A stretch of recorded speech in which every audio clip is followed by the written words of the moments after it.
بسم الله الرحمن الرحيم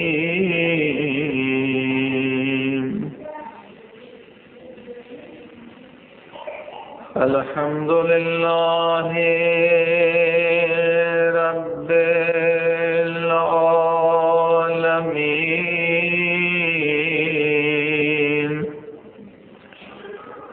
الحمد لله كما هو أهله والصلاة والسلام على سيد المرسلين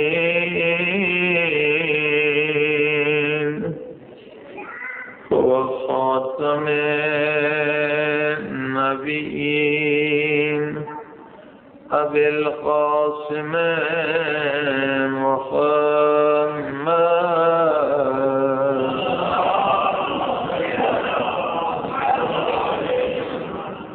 وآله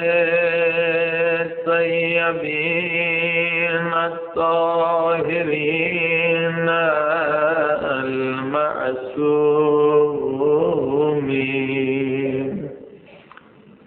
وسرکار محمد صلی اللہ علیہ وسلم. الہی عظم البلاء وبرح الخفاء وانكشف الغطاء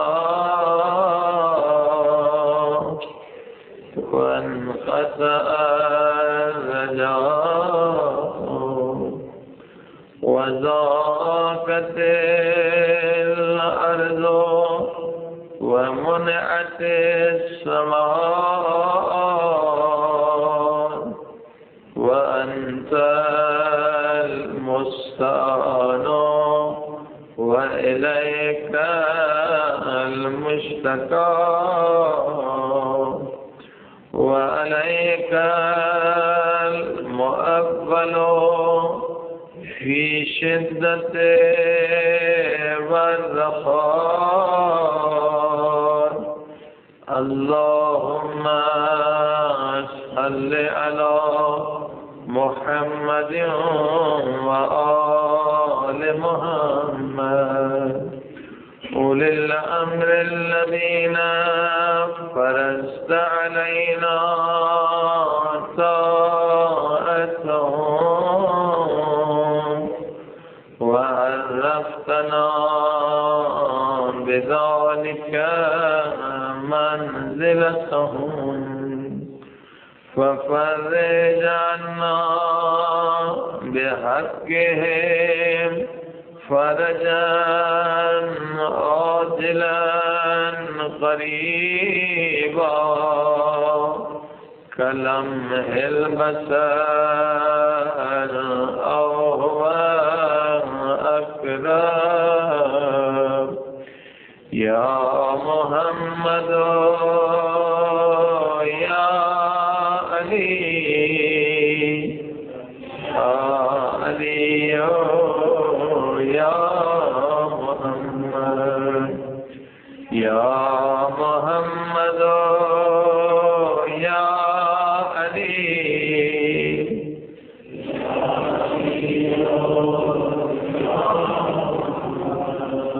اكفياني فإنكما كافيان وانصراني فإنكما ناصران. يا مولانا يا صاحب الزمان الغوث الغوث الغوث أدركني أدركني أدركني الأجل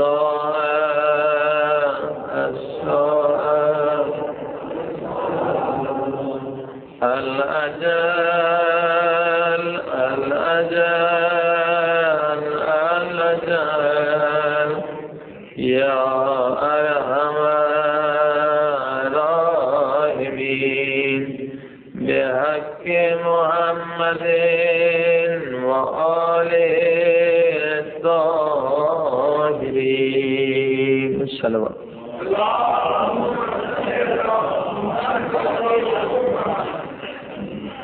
أما بعد فقد قال الله تبارك وتعالى في كتابه المجيد: بسم الله الرحمن الرحيم.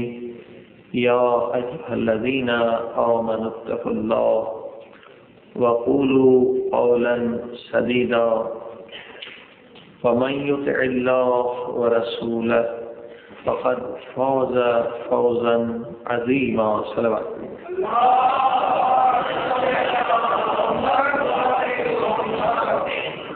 سامعین، عظیم کامیابی کے عنوان سے یہ مجالس آپ سن رہے ہیں کہ اللہ سبحانہ و تعالی بہت ساری آیات میں ہمیں متوجہ کر رہا ہے کہ اے انسان، تو جس شے کو عظیم کامیابی سمجھ رہا ہے وہ در حقیقت عظیم کامیابی نہیں ہے، بلکہ شیطان کا دھوکہ ہے۔ یعلمون ظاہرا من الحیات الدنیا، اے میرے بندو، تم فقط ظاہر دنیا کو دیکھ رہے ہو، 4 دن کی زندگی کو دیکھ رہے ہو، مگر تمہیں نہیں پتا کہ زندگی فقط یہ نہیں ہے، بلکہ زندگی کی حقیقت اور ہے۔ بل تؤثرون الحیات الدنیا والآخرۃ خیر وابقی، یہ دنیا کی زندگی قرآن کہہ رہا ہے ایک خواب کی طرح زندگی ہے، ایک قطرے کی طرح زندگی ہے۔ والآخرۃ خیر وابقی، مگر جو آخرت کی زندگی ہے وہ سمندر کی طرح ہے، دریا کی طرح ہے، وہاں بقا ہی بقا ہے۔ صلوات پڑھی محمد وآلہ۔ عزیزان گرامی، اسی لیے پروردگار نے فرمایا قرآن مجید میں: الذی خلق الموت والحیات، میں نے موت کو بھی خلق کیا ہے اور حیات کو بھی خلق کیا ہے، یعنی وہ خالق زندگی بھی ہے، خالق حیات بھی ہے، تو وہ خالق موت بھی ہے۔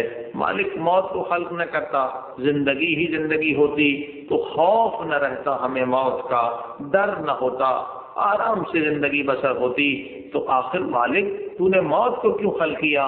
تو فرمایا: الذی خلق الموت والحیات لیبلوکم ایکم احسن عملا، میں نے موت کو اس لیے خلق کیا ہے تاکہ اس موت کو دیکھ کر میرے بندے احسن عمل کرتے رہیں کہ یہ دنیا رہنے کے لیے نہیں ہے، یہ مسافر خانہ ہے۔ صلوات پڑھی محمد والا۔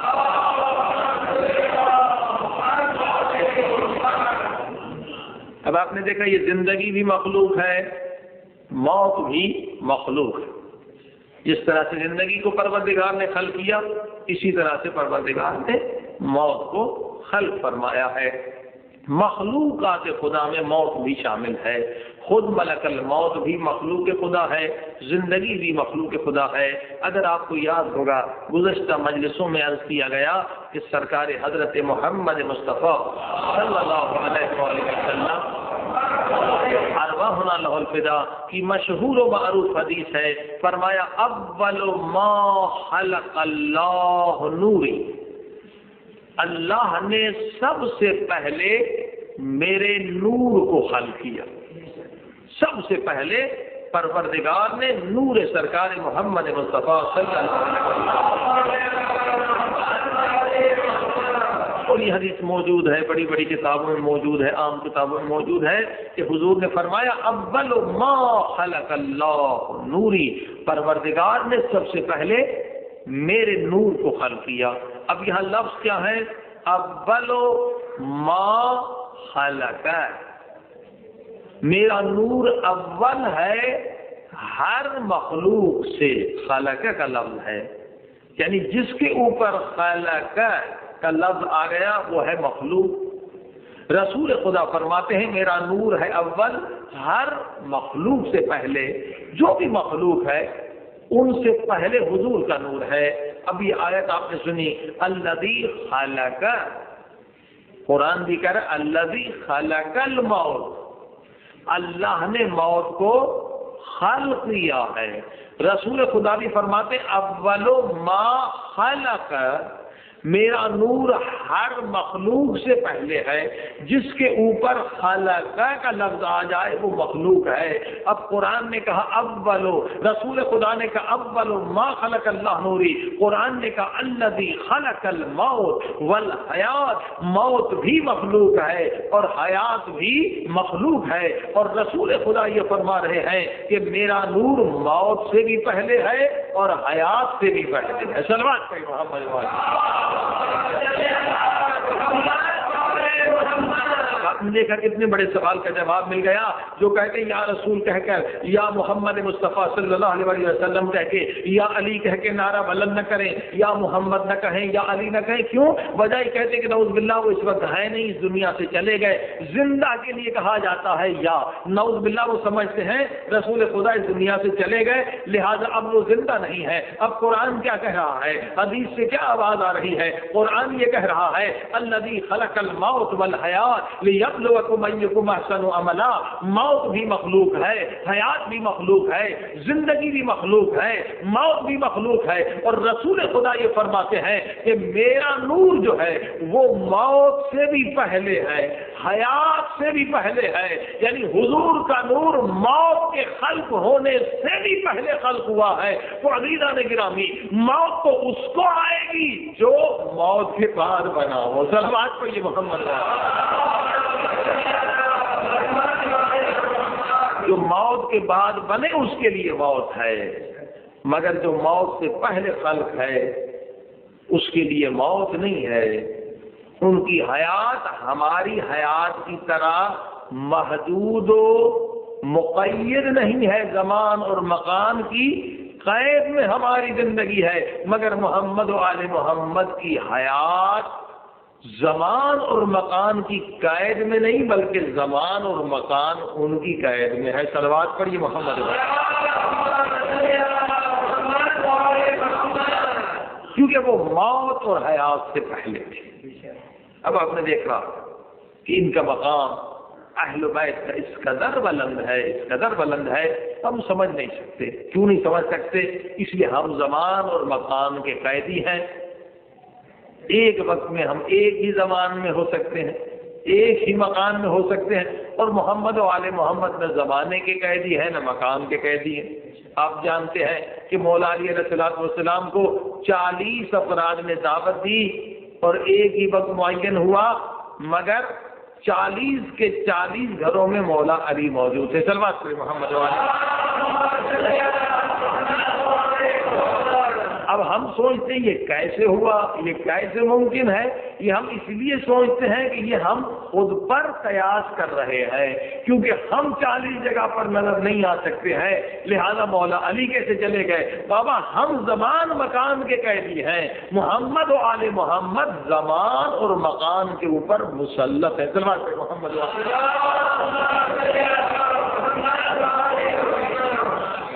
حالانکہ مثال سمجھائی جا سکتی ہے۔ دیکھیے چیزیں کی مثال ناقص ہے، مگر بچوں کو سمجھانے کی غرض کر دیتا ہوں۔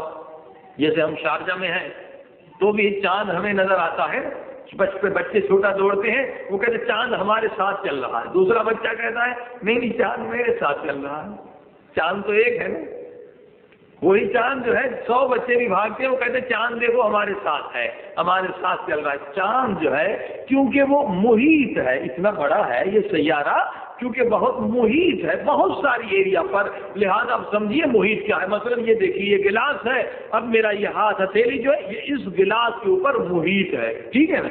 اب یہ گلاس کے اندر اگر کوئی حیوان ہے، چھوٹی سی مخلوق ہے، وہ سب کہے گی کہ یہ ہاتھ میں دیکھ رہا ہوں. حالانکہ چھوٹے چھوٹے مخلوقات اپنی چھوٹی آنکھ سے وہ کہے گا یہ ہاتھ میرے اوپر ہے، وہ کہے گا ہاتھ میرے اوپر ہے. در حقیقت یہ ہاتھ جو ہے یہ پورے گلاس کے اوپر محیط ہے. اسی طریقے سے چاند چونکہ بہت بڑا ہے، یہاں والے بھی دیکھ رہے ہیں، پاکستان والے بھی دیکھ رہے ہیں، سب کہہ رہے ہیں چاند ہمارے اوپر ہے، کیونکہ چاند بہت بڑا محیط ہے. عزیزان گرامی، محمد و آل محمد، یہ چاند کی مثال تو بہت ناقص ہے، چاند تو بہت چھوٹی مخلوق ہے. چاند زمان اور مکان کے قید میں ہے، مگر محمد و آل محمد زمان کے بھی اوپر محیط ہے اور مکان کے اوپر بھی محیط. صلوات پڑھیے محمد. لہٰذا 40 گھروں میں مولا علی کا آنا کوئی کمال نہیں ہے، بلکہ یہ وہ ہستیاں ہیں کہ جو مریض پر بھی اگر کوئی مخلوق ہے، کیونکہ اہل بیت فرماتے، مولا فرماتے ہیں جس طرح سے تمہارے زمین میں گھر ہیں اسی طرح سے آسمان میں بھی گھر ہیں. ابھی تک سائنس نے اتنی ترقی نہیں کی ہے، مولا نے آج سے 1500 سال پہلے بتا دیا کہ میں علی دیکھ رہا ہوں جیسے تمہارے گھر ہیں ویسے آسمانوں میں بھی گھر ہیں، لوگ رہتے ہیں. تو میں نے عرض کیا نہیں معلوم کتنے اور سیارے ہیں جہاں پر مخلوق رہتی ہے. تو جیسے زمین والے علی کو دیکھ رہے ہیں ویسے اس سیارے والے بھی علی کو دیکھ رہے ہیں، رسول خدا کو دیکھ رہے ہیں. صلوات پڑھیے محمد. ہماری عقلیں محدود ہیں اور اہل بیت کا مقام لا محدود ہے. صلوات پڑھیے محمد. لہذا عرض کیا گیا کہ معرفت کے 2 درجے ہیں. ایک معرفت کا درجہ یہ ہے کہ علم اور عقل کے ذریعے سے انسان پر واجب ہے کہ توحید پروردگار اللہ سبحانہ و تعالی کے بارے میں معرفت حاصل کرے. یہ واجب ہے. تقلید یہاں پر حرام ہے. تقلید ہے نماز روزے حج کے مسائل میں، توحید میں آپ تقلید نہیں کر سکتے. یہاں آپ کو اتنا علم حاصل کرنا تو واجب ہے ہر مسلمان پر. اور نبوت کے بارے میں بھی آپ کو اتنا علم حاصل کرنا، امامت کے بارے میں بھی امامت کو ثابت کر سکیں، نبوت کو ثابت کر سکیں، یہ علم آپ نے حاصل کرنا ہے، یہ آپ پر واجب ہے. جیسے نماز پڑھتے ہیں واجب، اسی طرح سے یہ علم حاصل کرنا واجب ہے کہ آپ خود بھی اطمینان حاصل کر لیں، دوسرے کو بھی اطمینان دلا سکیں. اسی طرح سے عدل ہے، اسی طرح سے قیامت. تو گفتگو ہماری ہو رہی تھی اس معرفت کے سلسلے میں توحید پر کہ خدا کے منکر ہیں، خدا کو نہیں مانتے. اب آپ اسے کیسے منوائیں گے؟ کچھ دلیلیں ہم نے پرسوں کی مجلس میں عرض کی تھی، آج کچھ اور باتیں عرض کر دیتے. منکرین خدا کہتے ہیں بھئی یہ دھماکہ ہوا کائنات وجود میں آ گئی، کوئی خدا نہیں نعوذ باللہ. ٹھیک، کہتے دھماکہ ہوا اور کائنات وجود میں آ گئی. پرسوں کی مجلس میں کیا تھا کہ بھائی دھماکہ کے لیے بھی دھماکہ کرنے والے کی ضرورت ہوتی ہے. صلوات پڑھیے محمد والے. یہ اس چیز سے بھی یہ منکرین خدا بھاگ نہیں سکتے. لیکن آج ایک اور بات بھی سن لیں. دیکھیے فرض کریں یہاں بیٹھے ہوئے ہیں، کہیں آپ ڈرائنگ روم میں بیٹھے ہوئے ہیں، گھر میں بیٹھے ہوئے ہیں. اب ہر چیز اپنی جگہ پر ہے، یہ اسپیکر اپنی جگہ پر ہے، یہ ممبر اپنی جگہ پر ہے، کیمرہ اپنی جگہ پر، ہر چیز اپنی جگہ میں، نظم ہے نا جگہ میں. فرش بچھا ہوا یہ یہاں پر چیز پڑی ہوئی. اب فرض کریے کسی کے گھر میں ڈرائنگ روم میں کہیں بھی دھماکہ ہو جائے تو کیا ہوتا ہے؟ نظم تباہ ہو جاتا ہے. دھماکے کا نتیجہ کیا ہوتا ہے؟ نظم نہیں رہتا. یعنی جیسے آپ داخل ہوں گے کرسی کہیں ٹوٹی ہوئی ہے، ٹیبل کہیں ٹوٹی، یعنی یہ دھماکہ ہوا. دھماکے سے یہ ہوتا ہے کہ نظم، سسٹم نہیں رہتا. اب آئیے جو لوگ کہتے ہیں خدا کے منکر کہ کائنات دھماکے سے بنی ہے، آئیے ہم کائنات کو دیکھتے ہیں کہ کائنات میں نظم ہے یا بے نظمی ہے. صلوات پڑھیے محمد والے.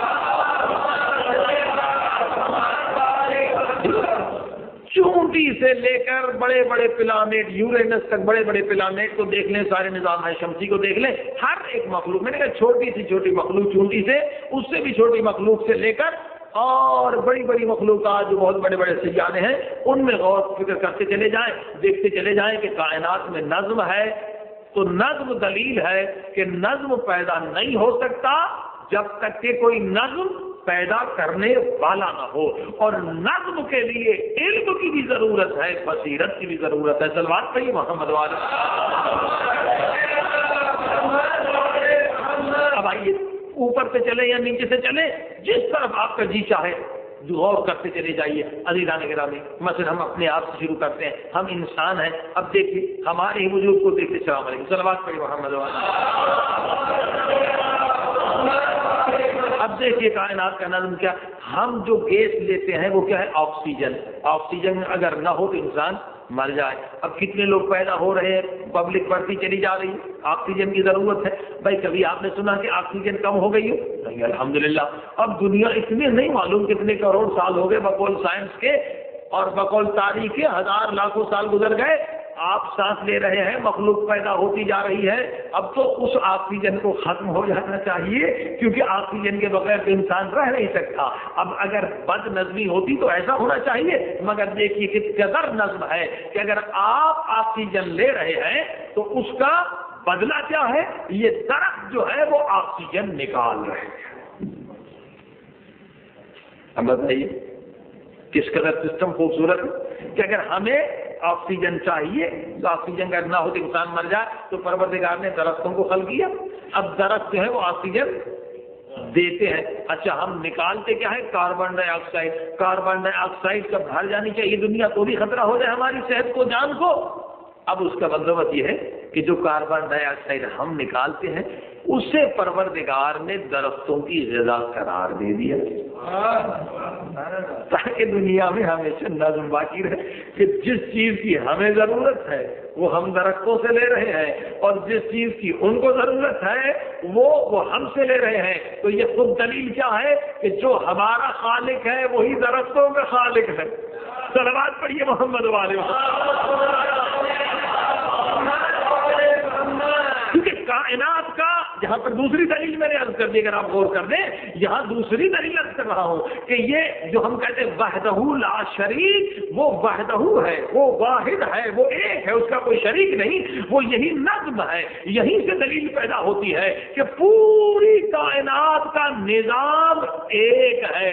اگر دو خالق ہوتے تو نظام بھی دو ہوتے. دو خالق ہوتے تو نظام دو ہوتے. پوری کائنات کا نظام ایک نہیں, بلکہ اور بھی علماء نے دلیل دی ہے اگر دو خدا ہوتے یا دوسرا خدا ہوتا تو وہ بھی اپنے نبیوں کو بھیجتا. صلوات پر یہ محمد علیہ. جتنے انبیاء آئے ہیں وہ لا الہ الا اللہ کہتے ہوئے آئے, یعنی کوئی اور خدا ہوتا تو اس کی طرف سے کوئی نمائندہ آتا. لہذا یہ خود دلیل ہے. اور ادھر سے یہ نظم, کائنات کا نظم ایک ہے, لہذا خدا ایک ہے, مالک ایک ہے. نظم پیدا نہیں ہو سکتا جب تک کہ نظم پیدا کرنے والا ہو. چلیے یہ تو ہم نے اپنی مثال دی, اور آگے بڑھتے ہیں.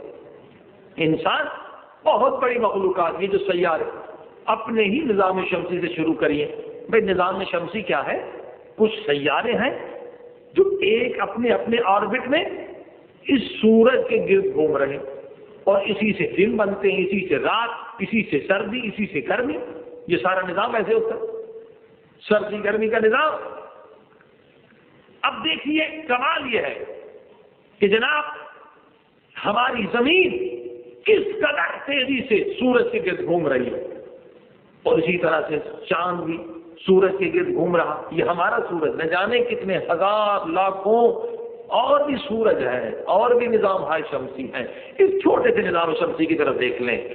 اسی طرح سے یورینس بہت بڑا سیارہ, وہ بھی اسی سورج کے گرد گھوم رہا اور کتنے سال ہو گئے, صدیاں گزر گئیں, یہ گھوم رہے ہیں اور اپنے اپنے آربٹ میں گھوم رہے ہیں, اپنی اپنی جگہ پہ گھوم رہے ہیں. اب کمال یہ ہے کہ اگر یہ بہت بڑے بڑے سیارے اپنی جگہ سے, اپنی وہ جو جگہ ہے ان کی چلنے کی, اس سے تھوڑا سا باہر نکل جائے تو ایک لمحے میں یہ آپس میں ٹکرائے, دنیا پوری نابود ہو جائے, پورا نظام ختم ہو جائے, نظام شمسی ختم ہو جائے. ٹھیک نہیں, بلکہ اور بھی سوچنے کی بات ہے کہ اگر ان کی رفتار میں کمی یا زیادتی آ جائے تو بھی سارا نظام تباہ و برباد ہو جائے. ایک لمحے میں یہ پوری کائنات ختم ہو جائے, سورج ختم ہو جائے, چاند ختم ہو جائے, عطارد ختم ہو جائے, یورینس ختم ہو جائے. عزیزان گرامی کس قدر خدا کی عظمت ہے, کس قدر خدا کی حکمت ہے کہ یہ سیارے جو ہیں نہ ان کی رفتار میں کمی زیادتی ہو رہی ہے, نہ یہ اپنی جگہ سے ہٹتے ہیں.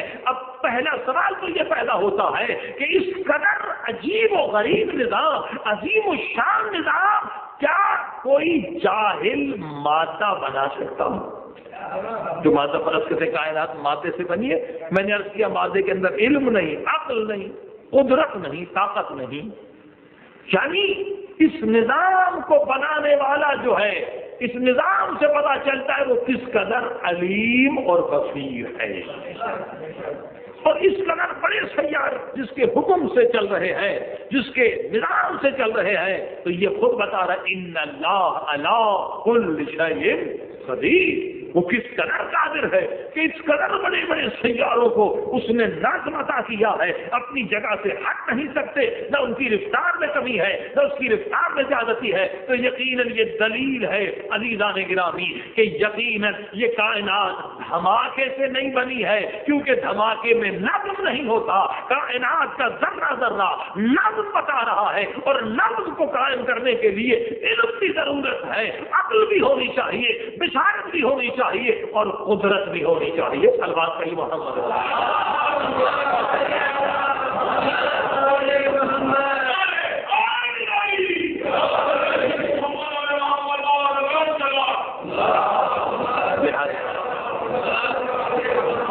علماء نے اس کو نام دیا برہان نظم.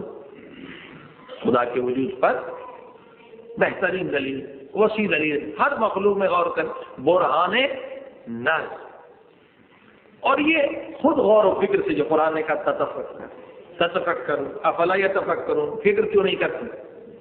اب مثلا کینیڈا چلے جائیے، کینیڈا میں اکثر جو ہے برف باری رہتی ہے، اور کئی ایڈمنٹن ہم چلے گئے وہاں -40 تک برف پڑتی ہے، اور جناب کئی مہینے تقریباً اس وقت اندازہ عرض کر رہا ہوں ایڈمنٹن کی طرف، البرٹا کی طرف، جو 4 یا 5 مہینے جو ہے وہ گرمی ہوتی ہے، سورج وغیرہ نظر آتا.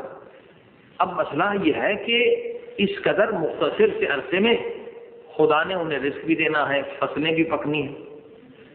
توجہ فرمائیے آپ. اب دیکھیے نظم کیا، اب جو 3 یا 4 یا اندازاً 5 جتنے مہینے میں فصل پکتی ہے گندم کی، یا اکثر یہ کارن جو ہے، بھٹا جو ہے کہ وہیں سے آتا ہے، تیل اکثر کینیڈا سے آتا ہے، پوری دنیا میں سپلائی ہو رہا ہے. تو یہ جناب فصل کیسے پکی؟ اکثر تو برف ہوتی ہے. اب دیکھیے خالق کا نظام، تو وہاں پر دن جو ہے خدا نے اتنے بڑے کر دیے کہ 10 بجے رات کو بھی سورج نظر آتا ہے، 9 بجے رات کو بھی سورج نظر آتا ہے. یعنی اس کی کمی کو پورا کیا تاکہ فصلیں پک جائیں. صلوات پڑھیے محمد والے. اسی طرح سے آپ دیکھتے چلے جائیں، جس ملک میں چلے جائیے وہاں خدا کا نظم نظر آ جائے گا، نظم نظر آ جائے گا. بیماری کے لحاظ سے جو ڈاکٹر حضرات ہیں اس کو تحقیق کر لیں، جس ایریا میں اگر کوئی بیماری ہے. اب آپ تحقیق کرنے والوں سے پوچھئے جو جڑی بوٹیاں کی تحقیق میں رہتے ہیں، فارمیسی فارموکوگنوسی کے ریسرچ میں رہتے ہیں، کہ ایسا نظام ہے پروردگار کا کہ جس ایریا میں جو بیماری ہوتی ہے اس کا علاج بھی، اس کی جڑی بوٹی بھی پروردگار نے اسی ایریا میں خلق کی ہوتی ہے. پھر ایسی ہر کائنات کے ذرے ذرے میں نظم ہے. جغرافی کے اعتبار سے دیکھیے، اینیملز کے اعتبار سے دیکھیے، سمندر کے حیوانات کی عجیب و غریب مخلوقات کے نظر سے دیکھیے، پرندوں کی طرف سے دیکھیے، یہاں تک دیکھیے یہ جو سردی میں پرندے جاتے ہیں. لیٹسٹ ریسرچ بتاتی ہے کہ یہ سردی میں پرندے مائگریٹ ہو جاتے ہیں. اب دیکھیے خدا کا کیا نظام ہے.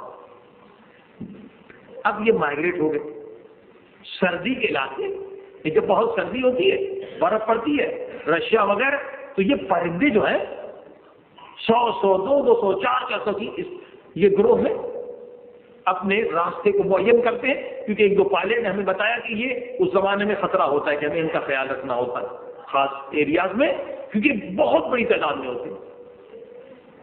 اب کمال یہ ہے کہ یہ نقشہ کیسے بناتے ہیں، یہ پرندے نقشہ کیسے بناتے ہیں، راستہ کیسے معین کرتے ہیں.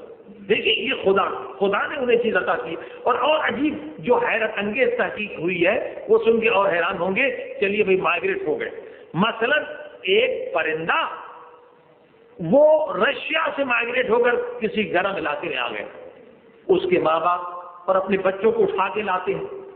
اب فرض کریے کہ بچے نے وہ سفر نہیں کیا، جو ابھی لیٹسٹ ریسرچ ہوئی ہے ان پرندوں پر، کہ وہ جناب اس نے آ کر بچے اس گرم علاقے میں پیدا کیے، ٹھیک، اور سمجھیے کہ وہ دونوں اس کے ماں باپ مر گئے، اب اس کو واپس اپنے وطن جانا ہے۔ دیکھیے اللہ کی شان، اللہ کی شان دیکھیے، اس چھوٹے بچے نے سفر نہیں کیا، اس کو اپنے وطن جانا ہے۔ اب گرمی زیادہ ہوگی، یہ گرمی میں رہ نہیں سکتا، زیادہ سردی میں نہیں رہ سکتا، تو اب جو لیٹسٹ سائنس نے ریسرچ کی ہے کہ جناب اس کو کسی گائیڈ کی ضرورت نہیں، اس کو رہنما کی ضرورت نہیں، بلکہ اس کے باپ نے جو سفر کیا تھا، اس کے باپ کے دماغ میں جو نقشہ تھا، وہ نطفے کے ذریعے سے بیٹے کے ذہن میں منتقل ہو جاتا ہے۔ یہ ہے جناب اللہ کی شان کہ بے ساختہ نکل جاتا ہے، سبحان اللہ، نقشے کی ضرورت نہیں ہے۔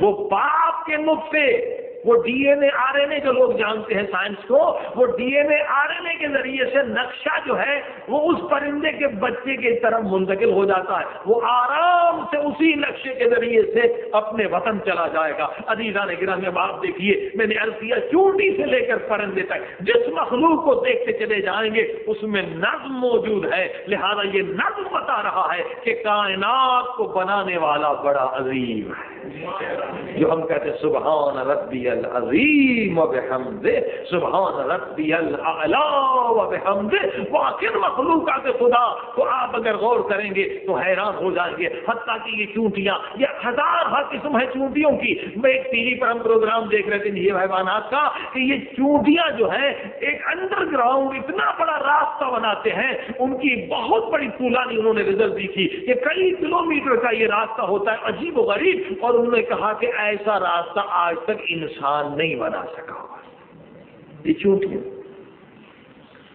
اور انہی چونٹیوں کو آپ دیکھیے بہت ساری چیزوں کا پتہ چل جاتا ہے۔ یہ سب پروردگار نے عطا کیا، کیونکہ ظاہر ہے کہ ان کے پاس اتنی طاقت نہیں، قدرت نہیں، علم حاصل کرنے کی صلاحیت نہیں، تو پروردگار نے خود بخود پیدائشی یہ چیزیں انہیں عطا کی ہیں، انعامات عطا کیے۔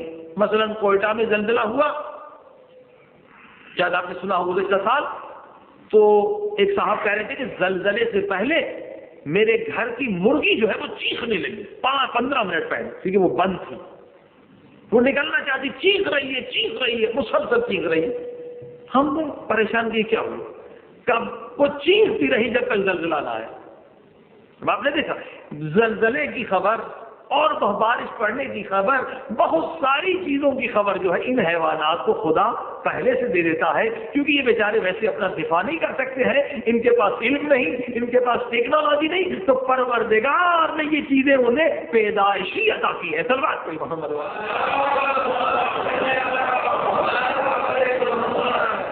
اب آپ نے دیکھا اسی طرح سے خود ہمارا وجود دیکھ، میں نے عرض کیا کائنات کے ذرے ذرے میں نظم ہے، اگر کائنات دھماکے سے بنتی تو اس میں نظم نہیں آتا۔ ایک اور آسان مثال، مثلا آپ دیکھیے بڑی خوبصورت پینٹنگ بناتے ہیں لوگ، کسی کے گھر میں آپ نے بڑی خوبصورت تصویر، بڑی ہاتھ کی بنی ہوئی پینٹنگ دیکھی آپ نے، سمندر نظر آ رہا ہے، پہاڑیاں ہیں، سب سبزہ ہے، کشتی وغیرہ وغیرہ، آپ نے کہا سبحان اللہ، بھائی صاحب یہ کس نے بنائی؟ کہا اگر اس نے جواب میں کہ جناب یہ دھماکہ ہوا اور تصویر بن گئی، بتائیے کوئی عقل مند آدمی تسلیم کرے گا کہ دھماکہ ہوا اور یہ تصویر بن گئی خود بخود؟ یعنی آج کا عقل مند انسان، اس کی عقل یہ تسلیم نہیں کر سکتی کہ دھماکے سے ہی خود بخود سیاہی گر جائے اور اتنی اچھی تصویر بن جائے۔ سمجھے فرمو؟ اب یہی تصویر جو آج کل لی جا رہی ہے ویڈیو کے ذریعے سے، کیمرہ کے ذریعے سے، اب دیکھیں اس میں کیا ہوتا ہے، ایسے خود بخود تو نہیں، اب کیمرہ آپ کے سامنے رکھ دیا گیا، کوئی کہے گا بھائی یہ کہاں کا بنا ہوا ہے، میڈ ان جاپان ہے، تائیوان ہے، کہاں کا بنا ہوا؟ آپ نے کہا جی دھماکہ ہوا خود بخود کیمرہ بن گیا، کوئی مانے گا؟ نہیں مان سکتا، کہے یہ آپ ہمیں بیوقوف بنا رہے ہیں۔ کوئی بے وقوف ان پڑھ ترین آدمی ایک چیز کو تسلیم نہیں کر سکتا دھماکے سے کیمرہ بن جائے۔ اب یہ کیمرہ ہے کیا، اس کا کمال کیا؟ جناب اس میں آپ رول ڈالیے اور تصویر نکالی، کیا ایسے خود بخود؟ نہیں، خود بخود نہیں، بلکہ جس کی تصویر نکالنی ہے اس پر لائٹ ہونی چاہیے، فوکس ہونا چاہیے، ٹھیک ہے، لائٹ ہونی چاہیے، فوکس نکل جائے گی. نہیں، کیسی تصویر چاہتے ہیں؟ رنگین چاہتے ہیں، black and white? Black and white تو بلیک اینڈ وائٹ رول پڑے گا. رنگین تصویر لینی ہے تو رنگین. فاصلہ جو ہے اب اس میں دیکھیے کتنا پاور ہے، 1 میل سے تصویر نہیں لی جا سکتی، فاصلہ معین کرنا پڑے گا. اب یہ تمام چیزوں کا خیال کرنے کے بعد یہ کیمرہ جو ہے ہمیں تصویر دیتا ہے. اب اس کیمرہ کے بارے میں ہم نہیں کہہ سکتے کہ خود بخود دھماکہ ہوا اور کیمرہ وجود میں آ گیا. نہیں، اس کو بنانے والے نے بنایا ہے، بڑے حکیم نے بنایا ہے، سائنسدان نے بنایا ہے، عقل مند نے بنایا. ٹھیک، اب آپ نے دیکھا یہ کیمرہ تصویر لیتی ہے. اب 24 فلمیں ختم ہو گئی، اب تصویر نہیں لے جا سکتی، اب رول بدلیے، پھر صاف کریے. لیکن کبھی آپ نے دیکھا، کبھی آپ نے سوچا کہ پروردگار نے بھی آپ کو ایک کیمرہ عطا کیا ہے، بہت چھوٹا کیمرہ ہے، بہت چھوٹا کیمرہ، بڑا عجیب کیمرہ، جس میں آپ نے آج تک ایک رول نہیں ڈالا اور لاکھوں تصویریں مفت میں نکال رہے ہیں. اور وہ چھوٹا کیمرہ آنکھ کا کیمرہ ہے. اور یہاں یہ بھی فکر نہیں ہے کہ رنگین تصویر نکالنی ہے یا بلیک اینڈ وائٹ نکالنی ہے. بلیک چیز بلیک نظر آ رہی ہے، رنگین چیز رنگین نظر آ رہی ہے. صلوات پڑھیے محمد والے.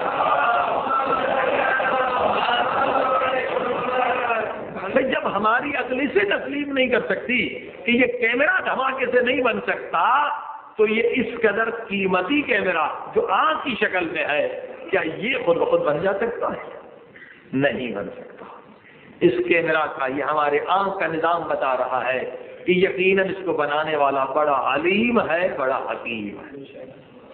حتیٰ کہ جو لوگ دین سے بالکل دور بھی تھے وہ بھی چیخ اٹھے. نیوٹن جیسا سائنسدان کہتا ہے جب میں نے آنکھ کے بارے میں ریسرچ کی، کیونکہ لائٹ پر فزکس جاننے والے جانتے ہیں، نیوٹن نے جب لائٹ پر ریسرچ کی، لائٹ کیا ہے، اس کے ریز کیا ہے، رنگ کتنے ہیں، مختلف رنگ کیوں نظر آتے ہیں، اور پھر آنکھ کا اندرونی نظام کو دیکھا تو کہنے لگا، میں چیخ پڑا، میرا قلب سے آواز آنے لگی کہ آنکھ کا سسٹم اور روشنی کا نظام. کیونکہ اگر روشنی کے نظام اور آنکھ کے نظام میں ذرہ برابر فرق ہو جائے تو انسان دیکھ نہیں سکتا. مثلا ہم جو دیکھ رہے ہیں، جب ہماری آنکھ کا کیمرہ کوئی تصویر لیتا ہے تو تصویر الٹی لیتا ہے، مگر کوئی آج تک الحمدللہ آدمی ہمیں الٹا نظر نہیں آیا، کوئی بلڈنگ الٹی نظر نہیں آئی. کیونکہ یہ الٹی تصویر پہلے آنکھ لیتی ہے. ڈاکٹروں سے جا کے پوچھیں جنہوں نے جو آئی اسپیشلسٹ ہیں، MBBS ہیں، کہ یہ ہماری آنکھ کا کیمرہ جو بھی پکچر لیتا ہے الٹی ہوتی ہے، مگر وہ اس قدر جلدی سیدھی ہو جاتی ہے کہ ہمیں الٹی نظر نہیں آتی. یہ پروسیس اس قدر فاسٹ ہوتا ہے کہ وہ سیدھی ہو جاتی ہے. تو کہتا ہے نیوٹن کہ روشنی کا نظام اور آنکھ کے نظام کا جب میں نے مطالعہ کیا تو بے ساختہ میرے دل نے کہا کہ جس نے نور کو خلق کیا ہے، جس نے روشنی کو خلق کیا ہے، اسی نے آنکھ کو خلق کیا. کیونکہ دونوں نظاموں میں اگر ذرہ برابر فرق ہوتا تو انسان دیکھنے کے قابل نہ رہتا. صلوات پڑھیے محمد.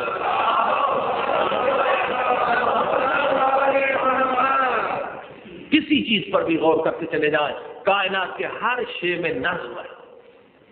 آپ کے یہاں سردی نہیں پڑتی، لیکن جو سرد علاقوں میں لوگ رہتے ہیں ان سے پوچھئے تو ایک عجیب خدا کی آیت نشانی سامنے نظر آتی ہے.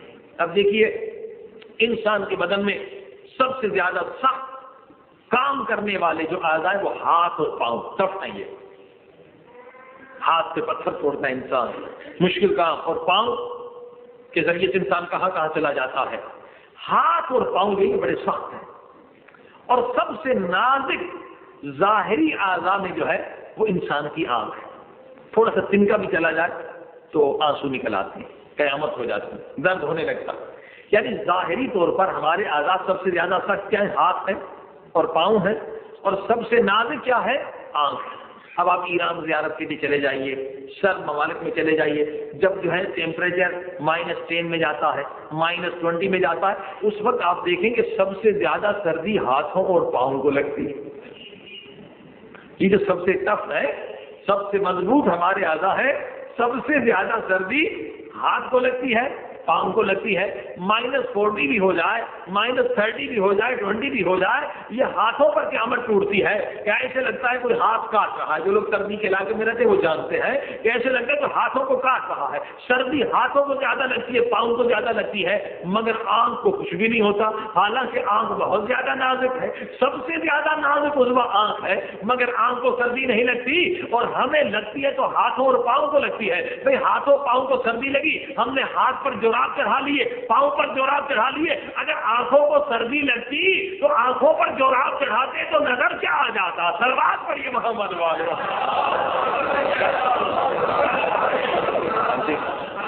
اللہ کی شان خود انسان کے بدن میں موجود ہے کہ اگر آنکھوں میں سردی لگتی تو اگر آنکھ پہ جوراب آ جاتا تو انسان کسی کام کا نہ رہتا، نہ چل سکتا تھا، نہ پھر سکتا تھا، نہ کام کر سکتا تھا.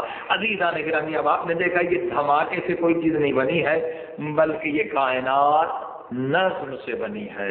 اور نظم بتاتا ہے کہ بنانے والا علیم بھی ہے، بصیر بھی ہے، حکیم بھی ہے اور قادر بھی ہے. صلوات پڑھیے محمد.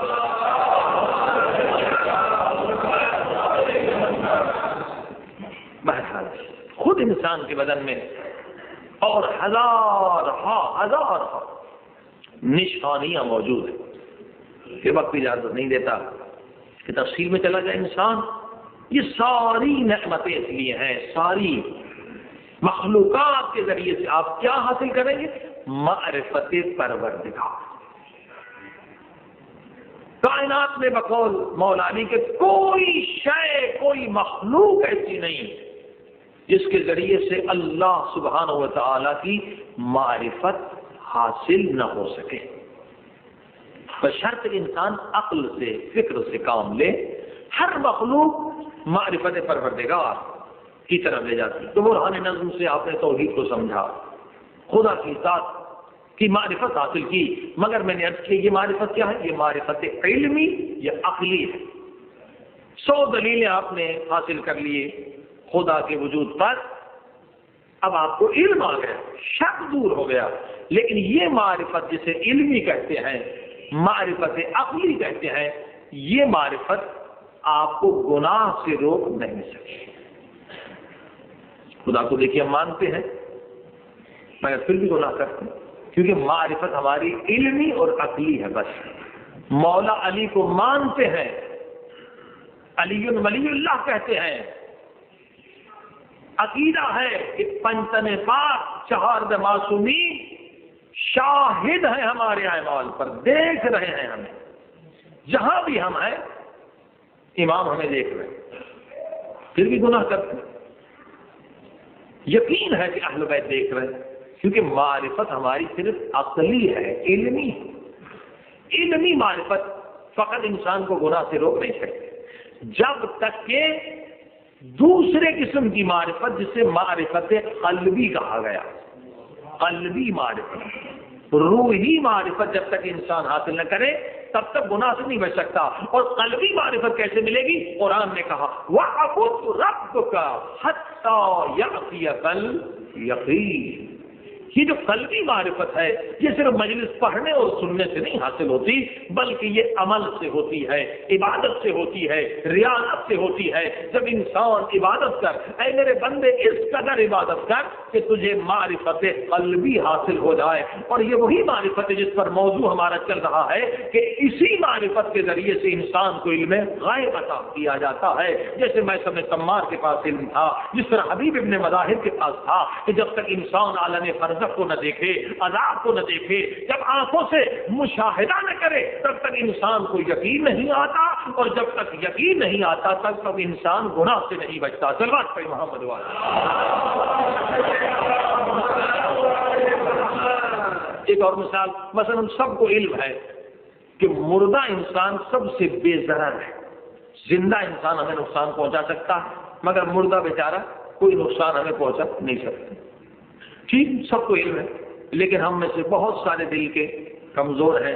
اگر ایک کمرے میں ایک مردہ بھی ہو اور رات کا وقت ہو، ہم سے کہا جائے بھی آپ بھی آج کی رات اسی مردہ صاحب کے ساتھ نہیں، بڑے بڑے لوگ بیچارے گھبرا جاتے ہیں. حالانکہ مردہ بیچارہ کوئی زہر نہیں دے گا، نہ اٹھ کے ہمارا گلا دبائے گا، نہ ہماری کوئی چوری کرے گا، نہ ہماری غیبت کرے گا، سب سے بے ضرر جو ہے وہ مردہ انسان ہے۔ لیکن بہت کم لوگ راضی ہوں گے کہ پوری ایک رات تنہا کمرے میں لائٹ بھی خدا نخواستہ اگر نہ ہو ہم مردے کے ساتھ رہ سکیں۔ علم ہمارا کہہ رہا ہے کہ مردہ کوئی نقصان نہیں دے گا، ٹھیک، مگر یقین نہیں ہے۔ بات نہیں دیکھ، علمی معرفت ہے، علمی معرفت ہے کہ یہ بے ضرر ہے، مگر علمی معرفت ہمارے خوف کو ختم نہیں کر سکتی، ہمارے وہم کو ختم نہیں کر سکتی، کیونکہ ہمیں یقین والی معرفت نہیں ہے۔ صلوات پڑھی محمد والے۔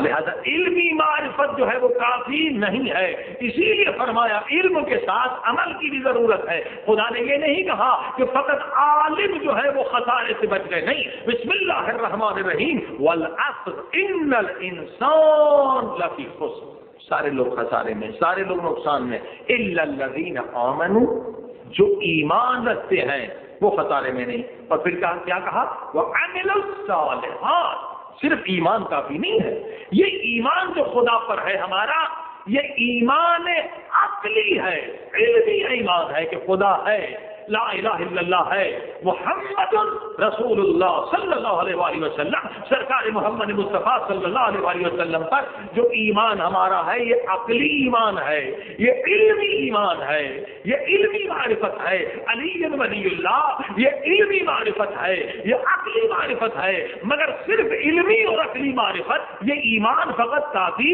نہیں ہے، اسی لیے کہا وعملوا الصالحات، عمل صالح کی ضرورت ہے۔ اور جب ایمان اور عمل یعنی معرفت علمی اور معرفت قلبی جب یہ دونوں ملیں گی کہ معرفت علمی بھی ہو معرفت قلبی بھی ہو تو اب کیا ہوگا؟ وتواصوا بالحق وتواصوا بالصبر، اب ہم صبر بھی کریں گے گناہ کے مقابلے میں، اب حق کی تبلیغ بھی کریں گے۔ صلوات پڑھی محمد والے۔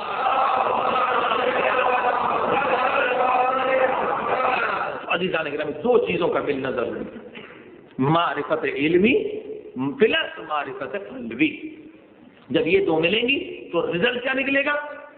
رزلٹ یہ نکلے گا اب ہم گناہ پر صبر کر سکتے ہیں، اب ہم بے حیائی کے کام سے خود کو بچا سکتے ہیں۔ لہذا یہ رمضان کا مہینہ خاص ٹریننگ کا مہینہ ہے کہ ہم معرفت علمی کے ساتھ معرفت عملی کی طرف بڑھیں، معرفت قلبی کی طرف بڑھیں۔ لہذا پروردگار نے ابتدا یہ کی ہے، اس بھوک اور پیاس کے ذریعے سے سمجھو، اس عمل کے ذریعے سے سمجھو تاکہ تمہیں معرفت قلبی مل جائے۔ صلوات پڑھی محمد۔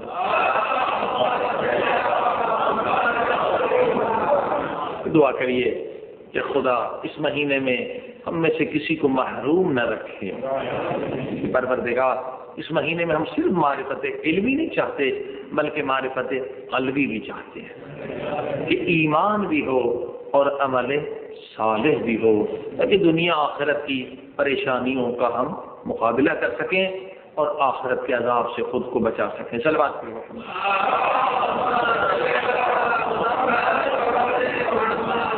بارجی کا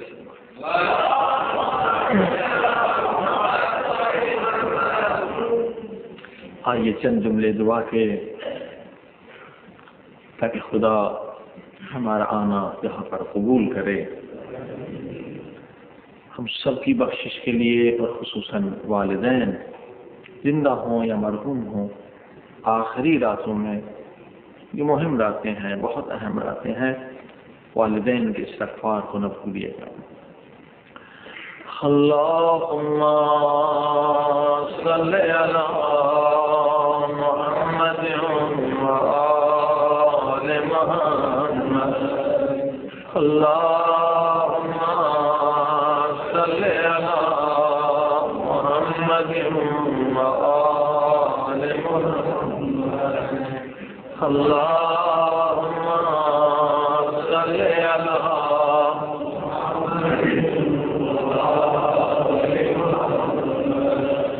یا اللہ یا اللہ یا اللہ یا اللہ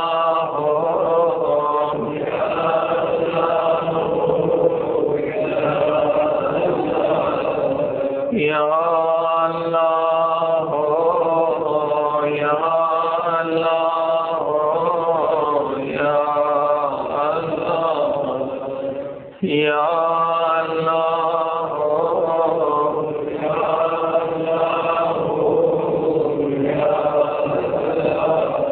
یا اللہ یا اللہ او میرے اللہ تجھے واسطہ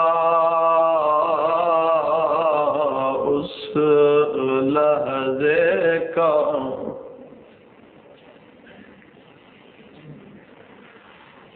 جب 4 برس کی بچی نے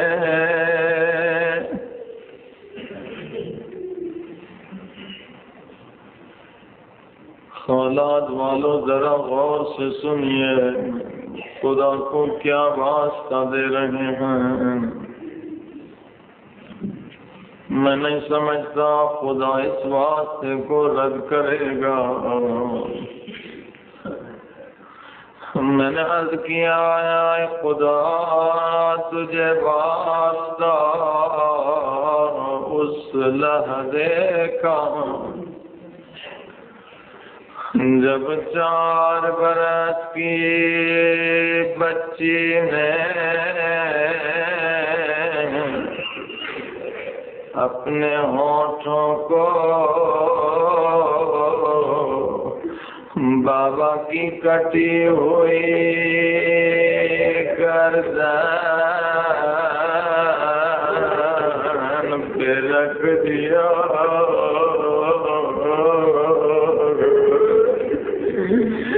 سکینہ رو کر کہنے لگی بابا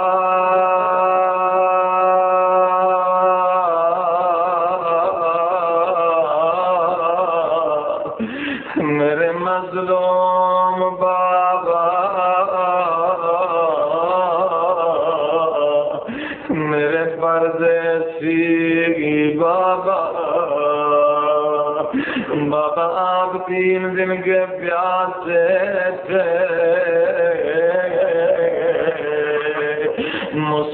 مسلمان اگر حیوان کو بھی ذبح کرتے ہیں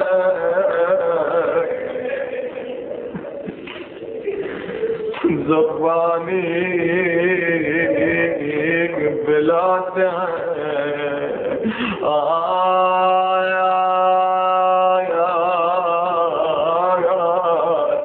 مگر مومنو آپ کے مولا کو 3 دن پیاسا ذبح کیا گیا. اے خدا تجھے اس منظر کا واسطہ آج ہماری دعاؤں کو قبول کر لے. سب مل کے کہیے یا اللہ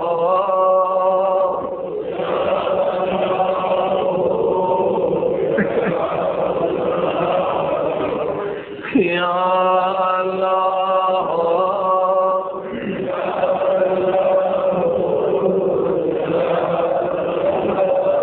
یا مجیب دعوت المضطرین اے مضطر و پریشان کی دعا قبول کرنے والے میرے اللہ.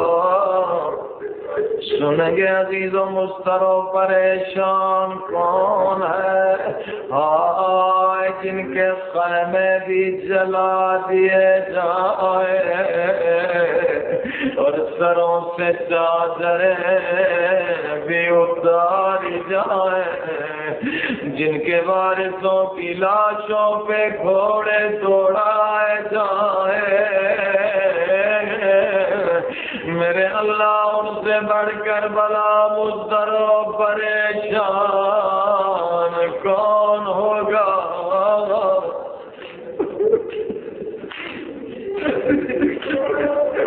خدا تجھے زینب و کلثوم کی پریشانیوں کا واسطہ آئے خدا میں قبر و موت کی پریشانی سے نجات ہمیں قیامت کی پریشانی سے نجات دے، سو مل کے کہیے یا غیاث مستغیث یا غیاث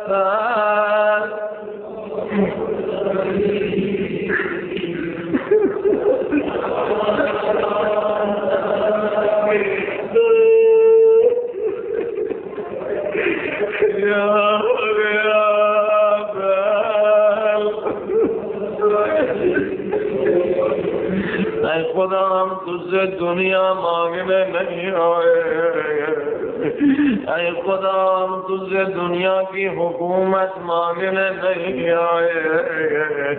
اتنی راتیں گزر گئی، کبھی ہم نے یہ نہیں کہا ہمیں دولت دے، اگر مانگا بھی تو یہی مانگا ہمیں حسین پہ گریہ کرنے کی دولت دے۔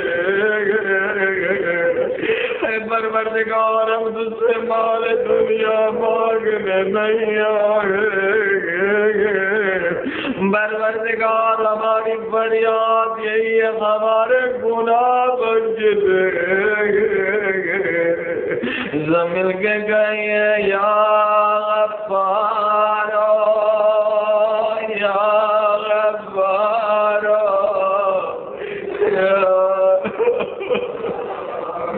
یا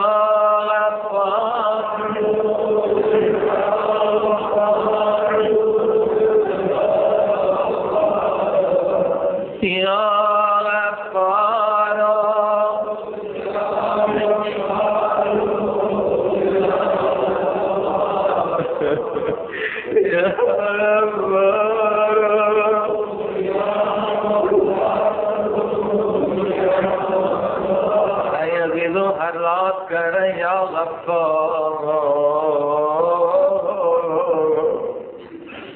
کبھی آپ نے غور کیا آپ کیا کہہ رہے ہیں؟ کبھی سوچا کس قدر وہ رحیم ہے؟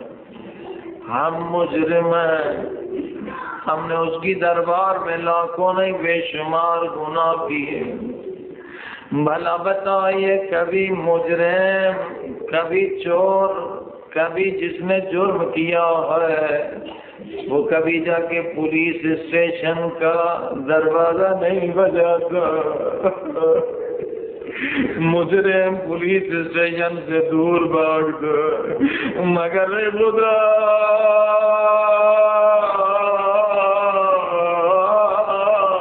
ہم کیسے مجرم کہ تیرے دروازے کو آ کے ہر شب بجا رہے ہیں، کیونکہ ہمیں پتا ہے تو کریم ہے، کیونکہ ہمیں یقین ہے تو رحیم ہے، ورنہ ہم تو گناہگار ہیں، ہم نے تو تیری دربار میں جرم کیے تھے، مگر ہم ہر روز آ کے خود دروازہ بجاتے ہیں، میرے اللہ ہم آ گئے ہیں، ہم مجرم آ گئے ہیں، ہم گناہگار آ گئے مولا، اس لیے کہ تو نے خود وحی نازل کی، کیوں آتے ہیں؟ تیری رحمت میں امید بہت، پروردگار تو نے حضرت داؤد پر وحی نازل کی، آئے داؤد جی میرے مالک، جو میری عبادت کرنے والے ہیں انہیں میرے عذاب سے ڈراؤ، مگر جو گناہگار ہیں انہیں میری رحمت میں امید دلاؤ۔ حضرت داؤد پریشان ہو گئے، میرے اللہ جو نیک نمازی ہیں انہیں ڈراؤ جی، مگر جو گناہگار ہیں انہیں تیری رحمت میں امید دلاؤ جی۔ کیوں؟ جواب سنیے مالک، خدا کی آواز ہے، اس لیے داؤد تاکہ جو عبادت کرتے ہیں کہیں تکبر و غرور و عجب میں مبتلا نہ ہو جائیں، مگر گناہگاروں کو نہ ڈرانا، گناہگاروں کو میری رحمت میں امید لاؤ تاکہ میرے در سے دور نہ ہو جائے، کتنا بھی گناہگار ہے آ جا، میں نے دروازے رحمت پہ لکھوا دیا ہے، لا تقنطوا من رحمت اللہ، زمین و آسمان سے بھی اگر تیرے گناہ زیادہ ہے تب بھی میری رحمت سے نا امید نہ ہونا، اسی لیے ہر شب کو کہتے ہیں یا غفار،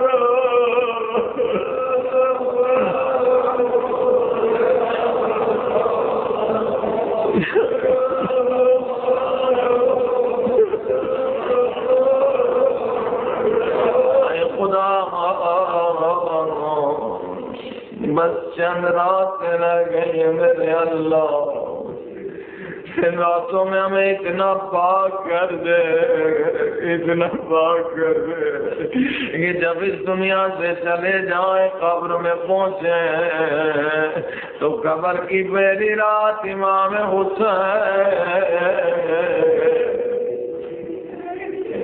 ہماری قبر میں مہمان بن کے آئے۔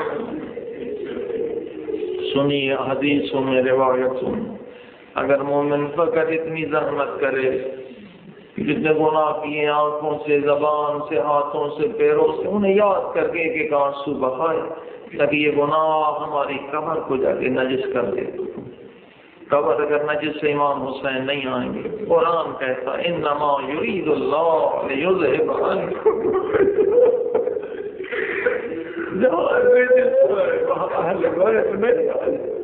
میں خدا میرے گناہ کر کر کے اپنی قبر کو نجس بنا دیا، اس رمضان میں میری قبر کو اس قدر پاک کر دے تاکہ پہلی رات میرے مولا حسین میرے مہمان بن کے آئے، اور زیادہ سنیں گے حسین کیسے آئیں گے۔ روایتوں میں ملتا ہے ایک مرتبہ قبر سجائی جائے گی، قالین بچھائیں گے، عطر چھڑکیں گے، فرشتے کہیں گے وہ آنے والا ہے جس کے اکبر کی جوانی میں رویا کرتے تھے۔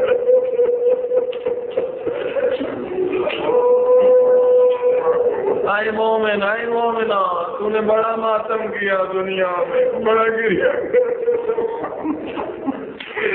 وہ تجھ سے ملنے کے لیے آ رہا ہے جس کی یتیم سکینہ کی قید کو سن کے رویا کرتے،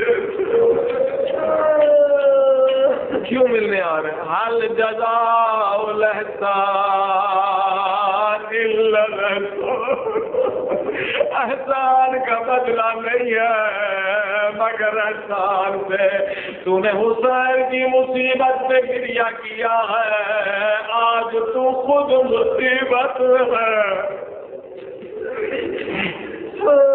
اس لیے مولا حسین ہزار کیسے آئیں گے آپ کے مولا؟ اے میرے اللہ، ہم سب کو پہلی رات اپنے مولا کی زیارت نصیب۔ عزیزان گرامی کیسے آئیں گے؟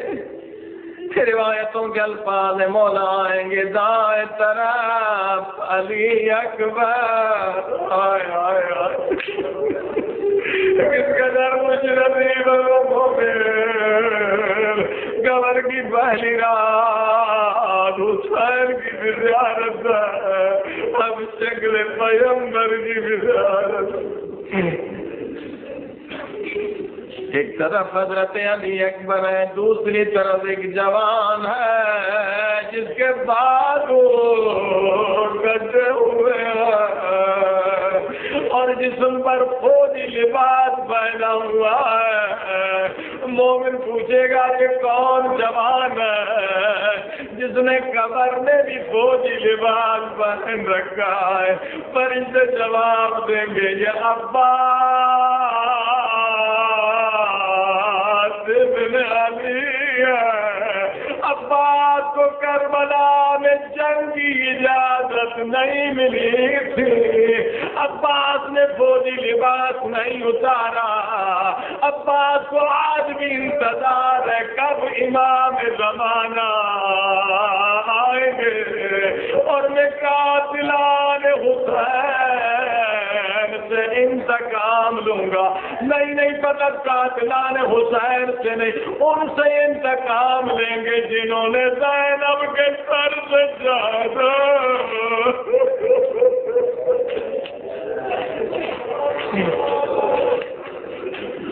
کربلا میں عباس کو موقع نہ ملا. عباس بتائیں گے وہ کون ہے جس نے میری مرشد دادی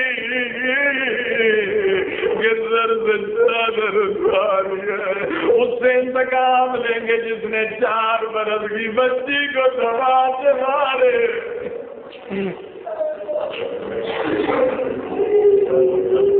دعا کو میں دعا کی قبولیت کا وقت. اے خدا ہمیں نہ دے، اے خدا ان باتوں کو دیکھ، اپنے محبوبوں کو دیکھ، ہمیں پاک کر لے ہر گناہ سے. یا غفار یا غفار یا غفار بلند یا غفار.